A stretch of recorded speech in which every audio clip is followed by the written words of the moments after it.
Okay, good afternoon, everyone. Welcome to the fourth session of Samena Knowledge Café. I'm Yasmina, the project officer at KIX EMAP for Samena Sub-Region. Please note that the language interpretation is available in English and Arabic, so you can only press on the interpretation button in to join the Arabic channel. I will give you an introduction about Samena Knowledge Café. It's a recurring monthly event on the second Thursday of every month from 12:30 to 1:30 Geneva time. And participants, of course, have the space to enjoy their coffee while they are talking about their projects, about research, and so on. So now I will hand over to Jose Luis, the director of KIX EMAP Hub. Thank you so much, Yasmina. And today we have a special Knowledge Cafe as our usual presenter and moderator and facilitator of this excellent initiative.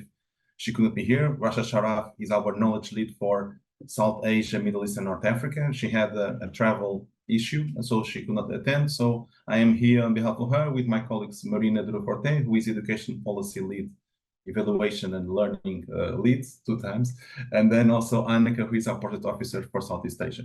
So this is a conversation. This is a moment for us to share news, to share our stories about the ways that we are contributing to our education systems in our region. And we'll have today 3 to 4 authors that want to share their projects, their research, and we'll start our trip to go to Maldives. And here we have our national coordinator, Visal Musa, who I think is ready to introduce himself and also introduce the speakers from Maldives, who will be able to guide us in our first stop here in our Knowledge Cafe, looking at the Maldives and how the KIX EMAP Hub has been working with the Maldives National Education System to hear a little bit about the Maldives experience. Visal, the floor is yours.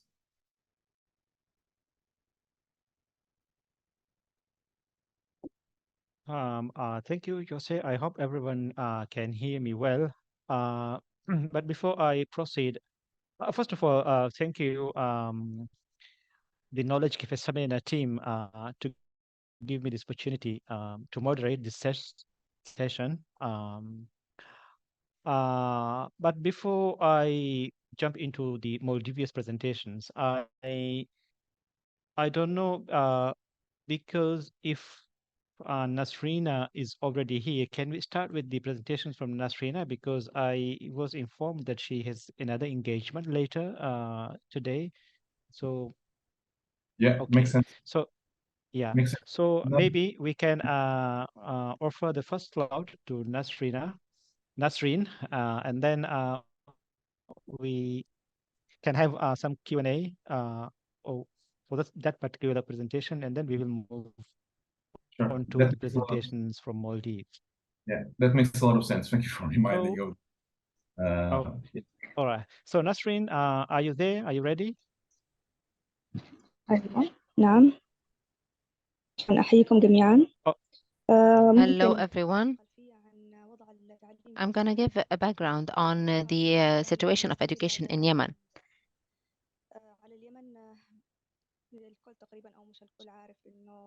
In fact, you all know that in Yemen, we have a problem in the education system after the war that has taken place in 2015. This is why the level of the education has deteriorated largely after the war. And of course, the Ministry of Education has a responsibility to maintain security and stability of education and the non-deterioration of the education system as a result of the war in Yemen. Amid the difficulties at all levels, social level, health level, etc., the education system is an emergency, if we may say. And with the support of different partners... Hi, Nasreen, if I may interrupt a little bit, if you would like to share your screen to show anything, you may proceed. So أنا ما يعني البرزنتيشن حق العرض كامل ما استعفنيش الوقت عشان I didn't have time actually to prepare a PowerPoint presentation and to share it. Yeah, please carry on. But I'm gonna just put an image.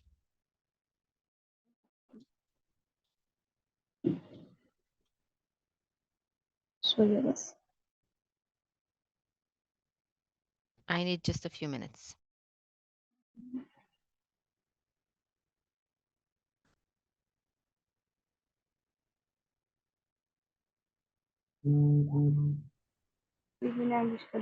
ممكن أرسله صورة من الشاشة ممكن أرسلها لياسمينة وياسمينة تشارك إذا كان في إمكانية. I will send it to Yasmina, and maybe Yasmina could share it if possible. Nasreen, just a short point, because I think we haven't introduced yourself. So you are Nasreen Naguib, Director General, the Secretariat and Emergency Coordinator in the Ministry of Education of Yemen, and you're also National Coordinator for Yemen, for KIX Yemen. So just a short introduction, everyone knows who you are. Go ahead. نعم بالضبط. Exactly. Thank you. National Coordinator and Director General of the Secretariat and the Ministry of Education, and also Coordinator of Education and Emergency.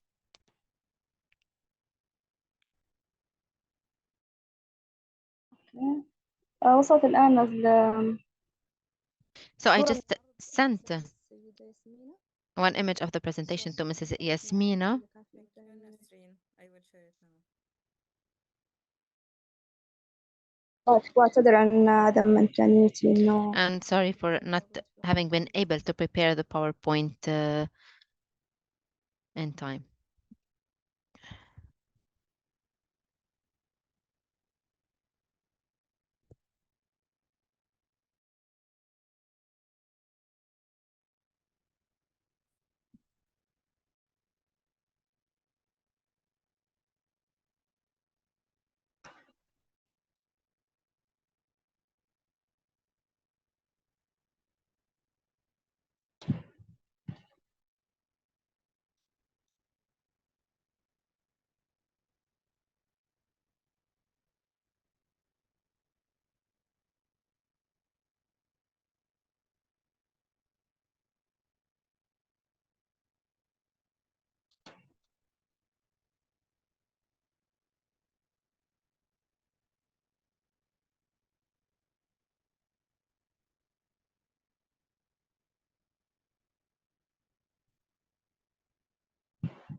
Hi, Nasreen. نسرين قادرة تسمعينا؟ ممكن الآن أستكمل؟ أكيد اتفضلي. May I proceed? Yes. Yes. So we were saying that the education has become an emergency situation because of the war in Yemen, and during that time, the Ministry of Education in Yemen has doubled its efforts to prepare a transitional plan based on supporting education so that it doesn't deteriorate and so that it would maintain its level. And there have been many priorities, of course, supported by the different donors and partners. So again, different priorities. And one of the main priorities in the plan of education and emergency was to pay salaries for teachers, salaries that have been cut because of the war, and also giving incentives to teachers. And this is one of the priorities of the plan of the Ministry of Education. Also providing remedial courses to students. It was very difficult also to print school books, but this is why we've provided school materials instead of school books. And we guaranteed that the national tests and national exams would continue in Yemen despite of the war. So let me tell you that more than 2,000 schools have been destroyed, either partially or totally. So the plan provided for the rehabilitation of the school as well, of the schools, in fact. One of the main priorities as well in the plan is to build capacities through training the education employees on the analysis of data in emergency situation. Now, the plan, as we can summarize it, has resulted in main components. For example, improving training and learning,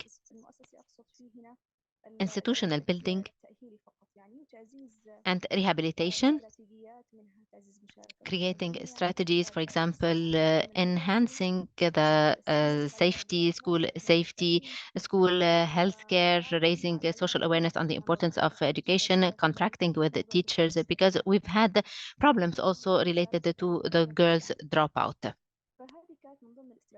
So these were within the strategy and within the priorities of the transitional plan adopted by the ministry. And throughout this period, of course, the grants have been given because different partners have supported these priorities. For example, we've had the Educational Gate project that worked on these priorities, as well as the emergency project to restore education. And these projects would end in 2024, and they are funded by the World Bank. Within these components, we've had, as we've said, different priorities and strategies, as we've said, including the EMIS system, and it's about educational data and processing of educational data throughout this period, whereby the Ministry of Education has started with that EMIS system. As we've said, we've had different problems because of the war, and we did not have unified and synchronized data. And we know that decision-making processes start with the collection of data. And we've tried to solve the problematic through the EMIS system. And within the EMIS system, well, actually, it is in its second stage. And during this stage, the EMIS system would be developed. We cannot say that it results in an educational system, but we can say that it is a statistical system, if we may say so. At this stage, we can say that it is a statistical system. And during this period, the system, as we said, is developed, and the infrastructure as well is built to implement the system, be it technically or at the level of the institutional capacities and empowerment. Yemen, during the period of war, has benefited from this emergency plan, especially when it comes to the alternative educational processes. So it has been very active with the educational processes that were alternative. We've had many grants, for example, and in the primary classes from the first to the third, we've had very important skills in reading and mathematics. And also, we've had, as we've said, remedial courses in different schools, especially for the children with difficulties. So this was within, as we've said, the remedial courses plans. And throughout this period, the Ministry of Education, during the emergency situation, had created an administration, a general administration, which is the educational administration, that created the remedial courses to cover many activities and to be able to follow up and evaluate and assess. So, as we've said, the remedial courses are now active in Yemen. Despite that, as well, the Ministry of Education is always evaluating and assessing the emergency situation and the continuous needs in Yemen. So, the situation in education depends on the provinces. Some provinces in Yemen have gone beyond that emergency So there are disparities between the regions based on the security situation and on the services. So the Ministry of Education is starting to create now a global and overall educational plan until the year 2030, and it's trying to work on sustainable development in this plan. And in the Ministry of Education, so as we've said, there is an overall plan being prepared, including the emergency plan and early education, as well as illiteracy and elderly education. So currently, this is what is being worked on in the overall plan of education, and we expect to start implementing this plan in 2025. Thank you so much. I don't know if you would have any questions. Thank you, Nasreen. Thank you, Nasreen, for keeping the time as well. I didn't remind you of the time, of course, in the beginning. Nasreen Nagib, who is the National KIX Coordinator from Yemen, has presented on education in the case of emergency. So I would like to open the floor for some questions, if there is any question from the audience regarding Nasreen's presentation. And I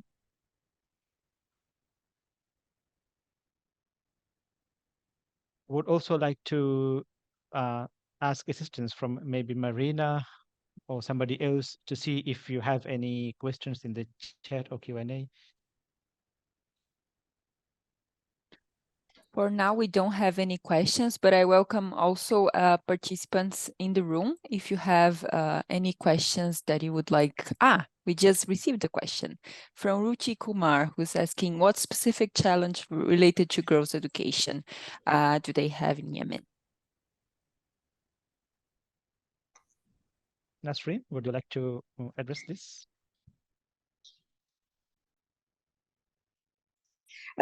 بسبب إن المجتمع في اليمن مجتمع In يعني fact, we have an Eastern community in Yemen. This is why we have problems regarding girls.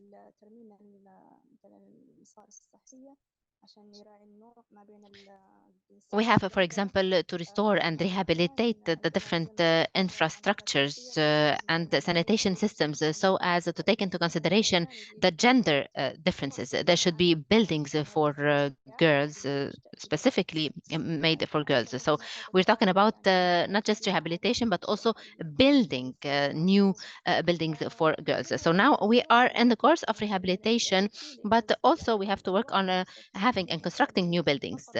Also, we have the early marriage problem. Also, we have the poverty, which is another problem that we are facing in Yemen. And so poverty would cause girls not to take any education. And also poverty would lead boys not to be educated. So the dropout is a problem for boys and girls at the same time, if I may say, in Yemen. And also in some of the villages or rural areas, there are some difficulties. Contracts would need like salaries and incentives, but we don't have that. Also, we have long distances. For example, some girls would be unable to get to their schools because of the long distances. So we have many problems, and we are trying to produce solutions, and these solutions would need funding. The rebuilding of the schools need funding. Also, providing teachers for the rural areas would need funding. We need incentives, be it in-kind incentives, food incentives. All of these need funding.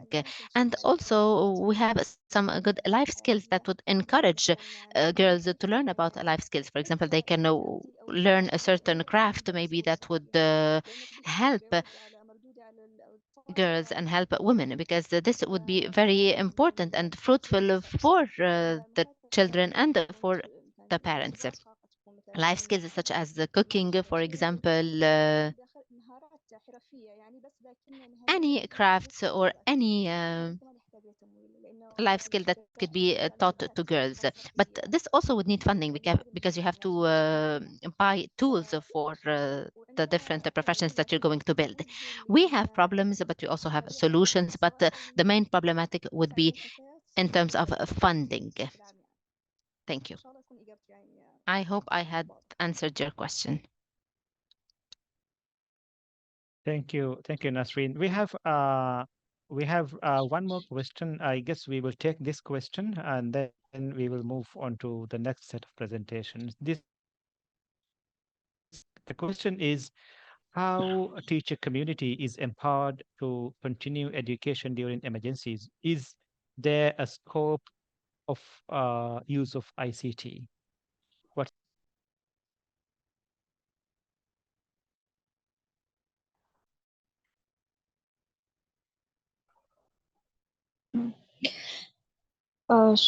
سؤال يعني قد يكون سؤال فعلا يعني It's a very important question and on point, because during the education in emergency, I said that there was a general administration for electronic education that was created. And that administration, in fact, has tasks that come to complete a center on producing electronic studies that we have as well. And these have been funded. The electronic education has been funded, but we have a problem in the infrastructure. We are unable to deliver to the children textbooks at a time where we have destroyed the infrastructure. As you said at the beginning of the presentation, we have a problem also with the internet, with the connection, poverty, lack of infrastructure. So we have a problem knowing how to deliver remote education to houses and to homes. And of course, there have been surveys and studies on this topic, especially at the level of the project that I've talked to you about. In fact, one of its components was remote education and distance learning, but it was difficult to implement it. This is why we have created the alternative education and the remedial courses that came to replace the electronic education, because it was difficult for us to implement the electronic and distance learning because of the many problematics, especially in internet connection. Thank you. من ضمن الأشياء كمان الكهرباء يعني And also we have another problem, which is electricity. So it's not just about the connection, but electricity. At some point during the emergency situation, we've started to broadcast the studies and lessons on TV, but because of the lack of electricity, they were unable to follow up the courses on TV. For example, in some provinces, there's a total power cut, or maybe you could find electricity just 4 to 5 hours per day. So, and you don't find the alternative energy and alternative power in all of the provinces. So we have many problems regarding the infrastructure to be able really to duly apply the distance learning and electronic teaching. Thank you.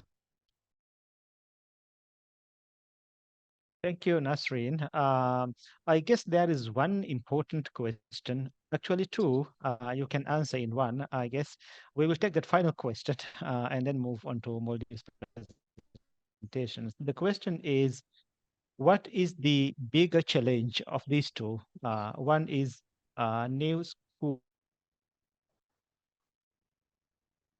infrastructure. حاليا أكبر تحدي نواجهه هو بالأساس يعني ممكن أخذ الفكرة. The main challenge that we are facing is the lack of analysis capacities. In fact, we don't know exactly what the education system would need. Does it need a building, a teacher, a book? So we need those three components. If ever we have these three components, so then the educational process would continue. Because of the refugees, because of the displacement, because of the war, sometimes in one classroom, we could have more than 120 students, and the teachers are unable to teach, and the students are unable to listen and to participate. This is one of the challenges. And the second challenge is that some teachers are not taking their salaries in some of the provinces. And now the average salary of a teacher is just $30 to $40 per month, just imagine. So how would that be sufficient? If ever they take their salaries, of course. And the printing of the school books have stopped. The last version was in 2014, but there's no printing for any school books.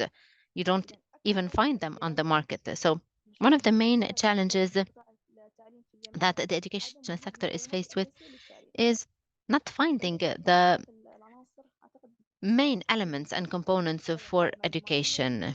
You have to have a decent life for teachers, you have to find the buildings, and you have to find the school books. And I hope I have answered your question.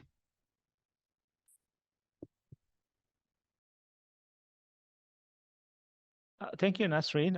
This question was from Nazia, and thank you all, the audience, for putting up these questions. And thank you, our presenter, Nasreen Nagi from Yemen. With that, I think we will move on to the presentations from Maldives. شكرا جزيلا لكم. Thank you so much all. So the next set of presentations is from Maldives. Let me share my screen for a while. I hope you can share my screen. You can see my screen? Yes, we can see it well. Okay, fine.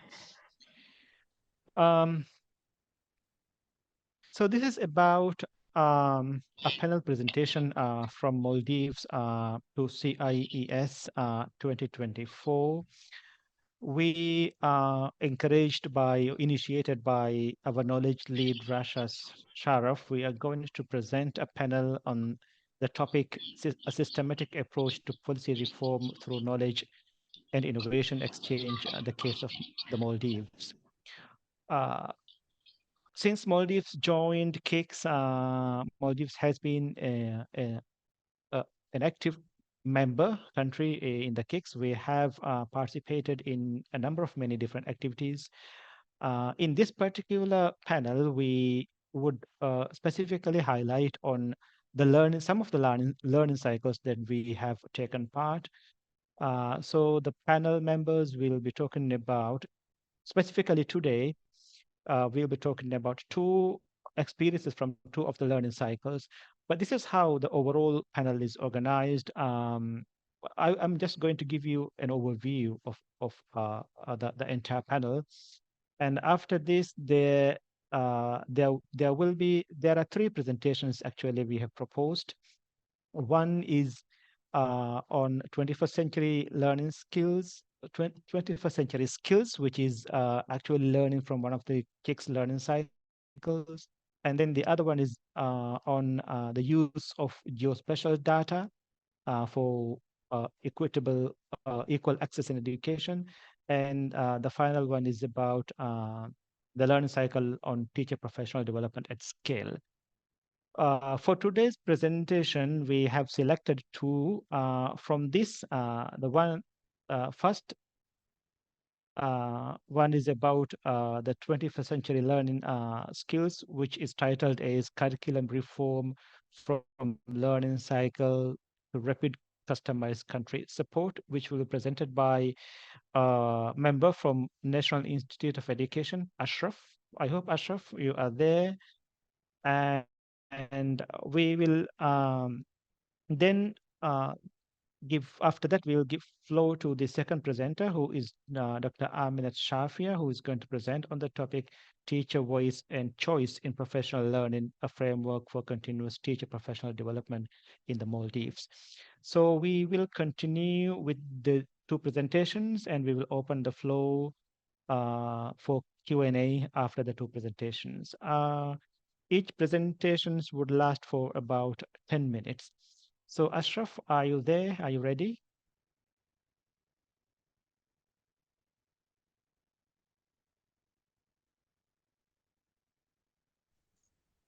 Yeah.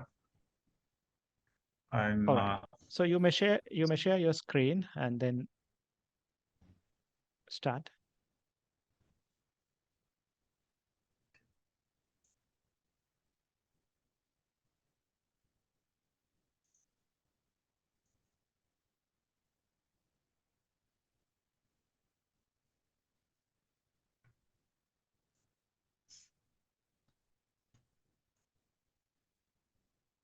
All right.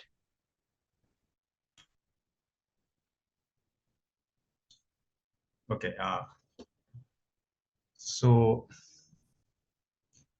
good evening, everybody. Our presentation is about what we have actually gone through with KIX and ESA, and it's about integrating 21st century skills into the curriculum. My presentation will be, I will be, inshallah, I will be talking about learning cycle 3 and importance of 21st century skills, a little bit about that, and how the Maldivian curriculum was actually, how the 21st century skills are embedded in the our curriculum, and the rapid customized country support, which is the training actually we have gone through with KIX and ESA, and then we have got an extension for our reports, and then the conclusion. So first, the learning cycle 3, and I was one of the participants in the learning cycle 3. The objective was like analyzing the integration of the 21st century skills in the curriculum, and we were one of the countries with the some other countries, and there were some 5 members from Maldives also, and I was one of them. So from the learning cycle 3, we did a heat map about the 21st century skills, how much were those skills are embedded in our curriculum. So to see those things, we did a heat map, and we have done a knowledge product also. It was published. Then from there, we have actually our team. We have learned so many things about 21st century skills, and how important these skills were, actually these skills are to our children. So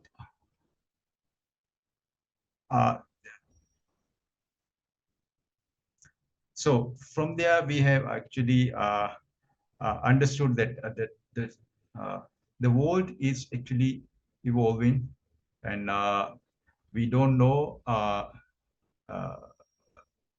we actually don't know tomorrow what kind of jobs there will be.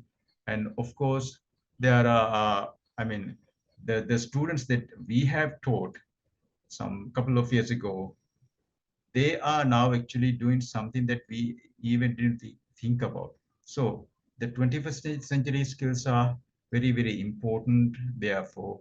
So skills like the critical thinking, collaboration, technological literacy, and all those things are actually very, very important. These are the soft skills that everyone actually should have. And also these transferable skills, actually, without these transferable skills, the children will not be, we believe that children will not be able to actually learn. They will not know how to learn. So we have to actually teach them how to learn, how to actually study. So these skills are very, very important, as we believe. And the skills are actually embedded in our curriculum, because our new curriculum, we have 8 key competencies. First, it is practicing Islam. Second one is understanding and managing self. Third one is thinking critically and creatively. Fourth, relating to people. Fifth, making meaning. And sixth, living a healthy life. Seventh, using sustainable practices. Eighth, using technology and media. And in our training with ESA, we we took making meaning. So inshallah, I will talk about that later. And how these competencies are actually related with the 21st century skills we have done. This is this table we did in our learning cycle 3 for the knowledge report. We have done this one. So practicing Islam also is related to critical thinking, creative thinking, collaboration, and communication. All of these things are actually related. So understanding and managing self also, in that competency also, all these skills are 21st century skills are actually embedded. So basically, our 8 key competencies actually these competencies have the 21st century skills. Therefore, it was not very new to us in the knowledge, in the learning cycle 3, we found that compared to some other countries, actually, our curriculum, new curriculum were actually much better. So these were not new to us. And but of course, we have to actually include more of these skills in our curriculum. And from there, we understood that our curriculum, the document was very good, but there is a gap between the written curriculum and intended curriculum and implemented curriculum. We also have a separate guide called competency guide. This is a part of our curriculum. Our curriculum documents actually, we have curriculum framework, national curriculum framework, plus competency guide, plus pedagogy and assessment guide. These 3 documents actually comprise of the whole curriculum. So our competency guide is actually, from the competency guide, we find that the teachers are not, it is kind of difficult for the teachers actually to translate these competencies onto the students. So there's a gap between what we intend and what is being implemented. And therefore, we thought that it is important for the NIE, the CDs, the curriculum developers, to understand about the 21st century skills and how these skills would be actually embedded in the curriculum, how to write in a way that the teachers are able to actually understand and translate these things onto the students. So we actually communicated with KIX and through Dr. Vishal and everybody, and they actually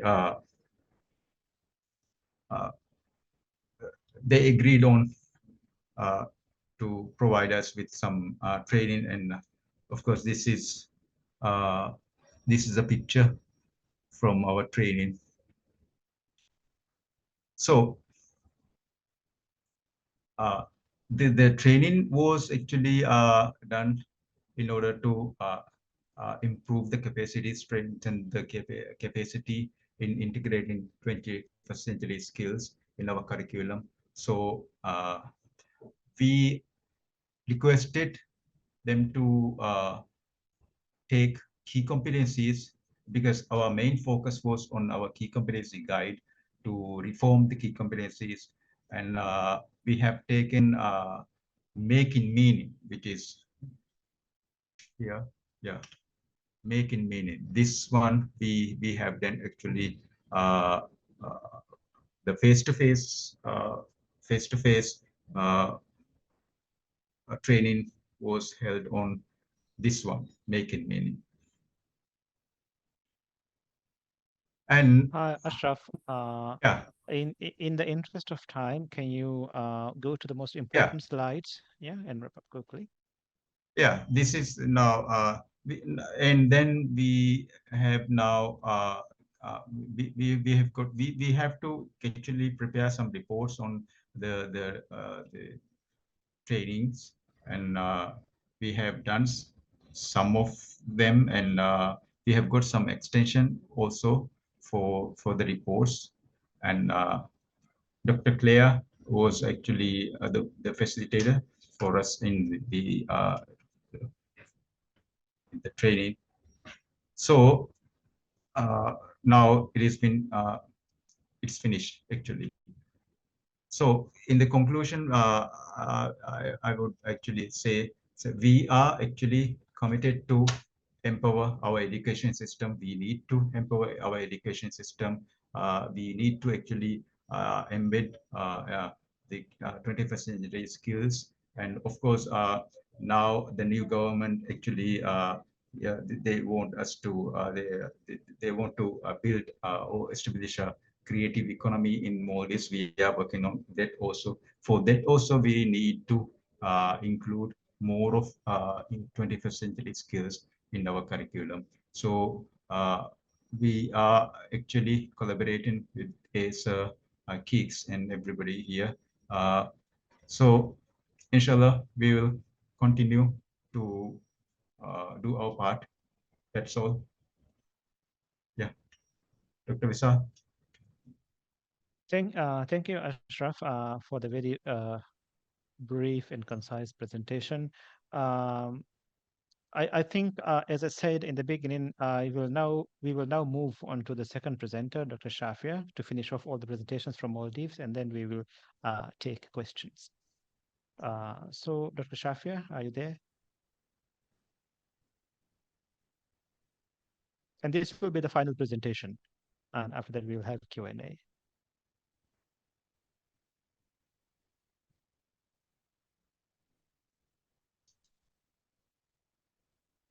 Hello, Dr. Shafia.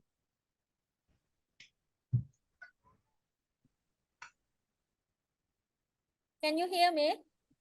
Yes, very well. I would like to share my screen with, is it, Yes, I guess it's possible. Yeah. All right. Share my video. Is it whiteboard? I'm more familiar with the Google Meet. Just press the share screen, the green share button. screen here. Okay. Yeah. Let me just okay. Is it not coming? Oh yeah, it's coming. All right. Share. Okay, Oh, can you yes, see the screen now? Yeah. Yes, we can. All right. Thank you very much. It's good afternoon in the Maldives time. So welcome everybody. I'm going to talk to you regarding Dr. Shafia, I think it has gone somewhere else. Maybe can you share it again? Maybe you have shared a specific screen and then moved to another screen, perhaps. Okay. Perhaps you can share the entire screen.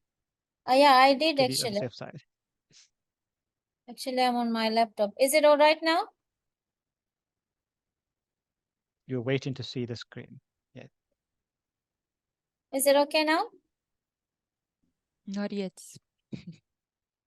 Yeah, okay.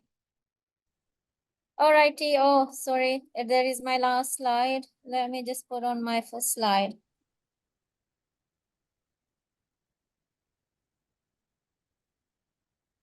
Okay, here you are. Welcome everyone. Thank you very much for you. Dr. Shafia, we still cannot. Maybe you can first try stop sharing and then try again to share. Yeah. Sorry.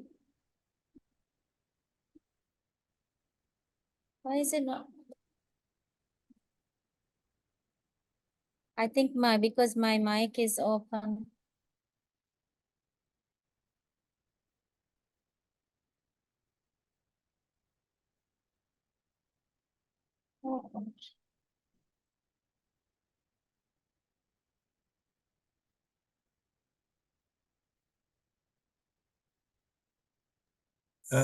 Maybe I propose something. Aminat, why don't you email the presentation to one of us on our team? We will screen share. I think that's easier. Thank you, Josie. Yeah, let's do that. Zoom can be.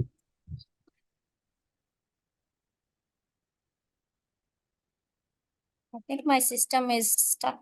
Hold on. Something got wrong and showed. I think I need to turn off this mic.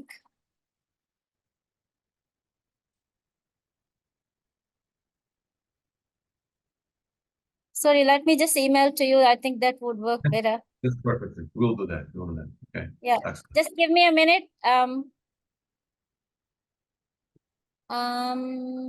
Can I just reply back to your invitation? Oh, that's no. Let me give you my email. No, cannot be that one. Today meeting invitation. No. Let me. I don't have any emails in my. Maybe you can just type Josie and. Okay, let's see. You have my email, that's for sure. Or Yasmina email. Yes, you can share it also with me. Okay, let me share my again. Try again. I will try again. Okay. This is entire screen is not there. Screen. Can you see it now? It's I Yes. guess it's working. Yes, it works now. Yes, perfect. All right, thank you. Sorry about this inconvenience. So my conversation starts from this one that Andy Hargreaves. He says actually professional development is often organized, but it is kind of like overlooked. What is it actually for the teachers? And it is not done with the teachers. It is not done for them. Mostly it's from top to bottom. Rather, we need to go from bottom to top. So he discussed this idea of professional development, it to be really working with the teacher rather than thinking about from the perspective of others. So I'm just starting my conversation regarding this then. Particularly, I'm going to talk about background of TPD in the Maldives first, and then methodology a little bit, just about 1 or 2, 3 sentences, and then I will discuss more about my framework. Since my title is Teacher's Voice and Choice, I will try to really give you the idea how my proposed framework is addressing these two thoughts, how teacher's voice is regarded and how a teacher's choice is also considered in terms of designing PD for them. So my idea starts, as I said, the Maldives. What is happening exactly in the Maldives? So in the context of the Maldives, in the year 2022, when we checked the number of teachers, we had 9,835 teachers enrolled as permanent teachers in the school system. And the policy states in that every teacher should have 15 hours of professional development. And then the idea is really giving teachers some opportunities to learn something, but often it is noted that what is being given during the professional development session, it is not really implemented or transferred in their practice. So generally it is designed from the central level, not really thinking about the school level and what is exactly needed for the schools. There were a lot of conversation regarding this when we started our learning cycle. So we did a SWOT analysis on what issues are there in the policies, what issues are there in the school system, and we had a very interesting critical conversations about what is happening exactly, because most of us in the team, they were all involved in organizing professional development and providing and facilitating or working as facilitators for professional development. So the conversation came up with this idea that we have about about 4 challenges. So when we come up with these challenges, the first thing comes up is the geographical context of the Maldives is very, very different from all other countries that we discuss or what is discussed in the literature. And then infrastructural challenges were there. So these issues were highlighted regarding all these 4 layers: organizational challenges, pedagogical challenges, in terms of geographical, because the Maldives is let's start from pedagogical first, because there were limited facilitators normally organize or run PD sessions. And oftentimes it is really difficult because we are talking about 231 schools. It is not possible at the same time that schools to have PD sessions on the same day. In the policy, it says the PD sessions dates are calendared. It means all schools are having PD dates about the same time, 1 or 2 days difference. So the limited facilitators of PD sessions are again a big challenge. And then organizational challenge as well, because when schools actually really called us and ask us to be a facilitator, there will be more other, for example, 10 or 12 other schools contacting us to run these PD sessions. So that is again another challenge then to have the PD session on the same day. And I remember having some days for 2, 3, 4 schools during the week time, maybe 2, 3 weeks ahead, that they will be asking us to really facilitate these sessions. So there are challenges like that. Again, when we talk about geographical, because Maldives is dispersed across so many areas, then it is difficult to have this one space like in other countries. So Maldives having that geographic challenge, travel challenges, budget accommodations, and access to facilities and resources as well. And then we also have limited resources, as I said, limited facilitators, and all those kind of issues were discussed. And so in the Maldives, the design of teacher professional learning program, it must be navigated through these challenges, addressing these challenges, and thinking about the local context. And the geographical dispersion, of course, as I mentioned earlier, across atolls, it demands innovative approach to bring into, so if we are going to scale up the TPD. So Minister of Education already highlighted in some of their reviews that the opportunities to really consistently organize this professional development session is a big challenge. And some of those things from the literature, from the analysis from the SWOT analysis, we came up with these 5 areas that we can address in terms of design and professional development for our Maldivian teachers. The first thing is geographical disparities that we need to consider. And then cultural sensitivity. This is another area we talked about, because oftentimes when PDs are organized, there are so many expatriates, there are local teachers, there are teachers who actually teach in local language, not only teaching in English medium. So oftentimes these teachers will say, we feel like we are abandoned because we are not given concentration in the PD session if the facilitator speaks and provide the session in English. So there is this mismatch between what teachers expect and what facilitators are providing. So there is another kind of interesting idea that we come up. This is something that we need to address. Sustainability strategies, because there were a lot of conversation around how actually teachers translate the given information or the provided knowledge or the discussions that's been given during the PD session in their practice. So what is happening after that? Are there ambassadors who can actually check what is happening? Are the teachers using what's been taught? Are they really trying anything that's being given? Then customized content. When we talk about PED sessions, there were so many general sessions rather than specific subject-oriented PEDs or specific areas-oriented PEDs. For example, ICT use, for example, English teaching, for example, local language teaching, or Islam Quran teaching, or mathematics, or other subject areas as well. And we happen to understand that teachers actually expect to have this specific customized learning for their specific areas as well. So this is another area that we need to consider. And then collaborative platforms. Even though we organize so many professional development sessions, there is no connection between these platforms and the continuation between what the teachers can use, and there is no follow-up, there is no collaboration between the teachers, not even within the schools, not even anything. There is no, it's like in isolation from each other.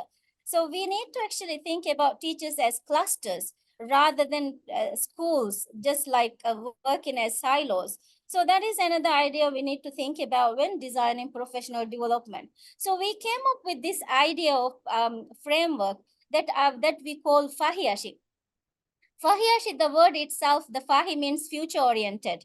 And then Ashi is a word that is used to a space where people can discuss and collaborate and talk, share knowledge, and think critically, bring all the knowledge and all those kind of things. So Fahiashi is a name that we proposed to our platform for professional development. So here is the main proposed framework. There are 4 components that we are focusing on. It's a digital platform where teachers can have MOOCs, customized, personalized, subject-specific areas, and then teacher portfolio where they can showcase their practices, and teacher buddy where they can critically argue and discuss what they are doing, and teacher PLC, and again a collaborative platform where they can really bring their thoughts into a like-minded people to discuss with them. And then, as I said, this platform is proposed because of this unique feature of Fahiashi, a future-oriented space where you can collaborate with each other and really discuss the common things. I'm going to finish very quickly. Let me just move on the things that I'm focusing on. Like Fahiashi is seeking to provide opportunities and possibilities for teachers to engage in an ongoing professional learning, in an ongoing rather than in isolation from each other. And then it also seeks to open an avenue for teachers to showcase and reflect on their own practice and how to improve their student learning. And it also seeks to allow teachers to think more critically about what practice is actually really working and what is not working and what could be done more. So it's more of a teacher buddy critical platform. And then the last thing that I'm really hoping to have in this platform is enabling teachers to participate in a space where they can engage in future-oriented conversation. I think this is a very important area that we need to focus. And the conclusion is, Fahiashi is a it's for teachers to have 4 TPD platform where they can have all these areas considered, and then we are hoping that it could work really well for building a community of practice, and it could also help in them to engage more positively towards their own practice.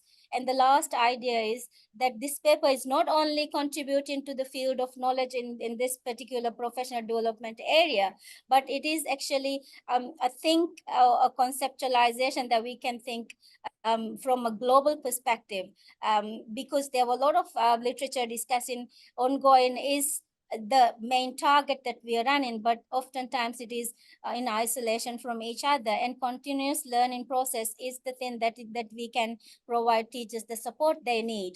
And then the last idea is teachers need to be thinking with the belief of the lifelong learner. So the platform Fahiashi is a there is no time, it's not time bound, it's an open space where they can do their MOOCs when at the right time for specific people. There will not be any particular time, but like it's say once you are registered for a MOOC, you will complete that because there is something that you want at the right time for you. So this is a kind of idea that can give them the scholarly idea that keep going with the learning. I think that is what we need for professional development if we go with what Hargreaves addressed in his literature. And that is all for me today. I hope that you have some questions, and thank you very much for listening. Thank you, Dr. Shafia. Thank you so much for the presentation as well as for sharing the innovative idea of Fahi Ashi PPD portal platform. So now the flow is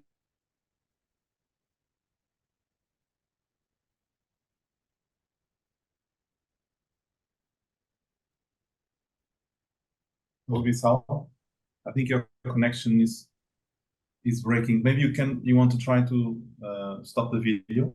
It might ease the connection. Yes. Is it all right? she presented.